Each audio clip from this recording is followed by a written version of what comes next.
ভূমিকম্পের সময় অনেকে নাকি ছাদে উঠে কলামে ধরে রাখবেন।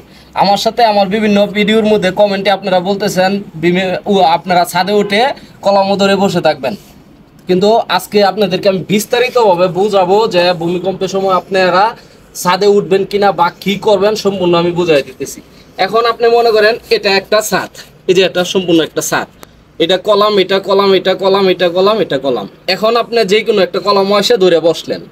এখন বসার পরে আপনার বিল্ডিংটা চারটা ধরনের ধসবো। যদি আপনার বিল্ডিংটা কোনো কারণে ধসে, চারটা ধরনের মধ্যে প্রথম হলো ক্যান্টিলিভার। যদি ক্যান্টিলিভার আকারে ধসে তখন কি করবে, এই যে বিল্ডিংটার না আপনার এই ছাদটা কি করবে, ফুললি এভাবে পড়ে যাবে, শুধু একটা দেয়াল সামনে থাকবে, একবারে এইভাবে পড়বে। তখন আপনি কি করবেন, তখন কি আপনি নিজেই তো শেষ। তারপর হলো 2 নম্বরটা হলো আপনার লিনটু। যদি আপনি লিনটু আকারে ধসে তখন আপনার এই ছাদটা কি করবে, এভাবে ধসবে। এখানে কি হবে, এভাবে থাকবে।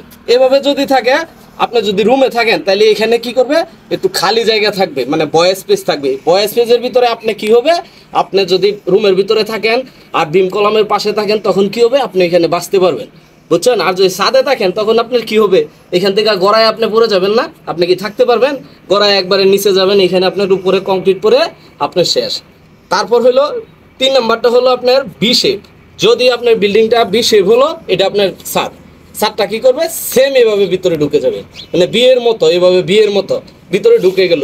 এখন আপনি যদি রুমে থাকেন তাহলে কি হবে, এই যে এখানে বয় স্পেস থাকবে, মানে খালি জায়গা থাকবে। এই খালি জায়গায় আপনার রুমে যদি বিম কলামের পাশে থাকেন, কর্নারে থাকেন, তখন দেখেন এই বয় স্পেসের ভিতরে আপনি যদি থাকেন আপনি সুরক্ষিত থাকতে পারবেন, আপনার কিছু হবে না, ঠিক আছে।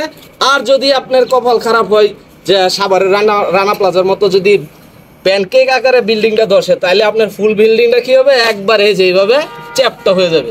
এইভাবে যদি চ্যাপটা হয়ে যায়, একবারে কেক যেমন এভাবে লেয়ার একসাথে থাকে, একটার পর একটা লেয়ার, সেম আপনি 2-4-5 তলা বিল্ডিং যত বড় বিল্ডিং হোক এভাবে একটা হয়ে যাবে। তখন আপনি এখানে মানে মৃতের সংখ্যা বেশি থাকবো, একবারে বেশিরভাগ লোকই মারা যাবে, মানে বলার বাইরে। যে রানা প্লাজায় দেখছেন না, সেম এভাবে হবে। তো এই কারণে আপনাদের কাছে রিকোয়েস্ট, যারা চিন্তা করতেছেন যে ভূমিকম্পের সময় ছাদও আসবেন, দয়া করে কেউ ছাদে আসবেন না।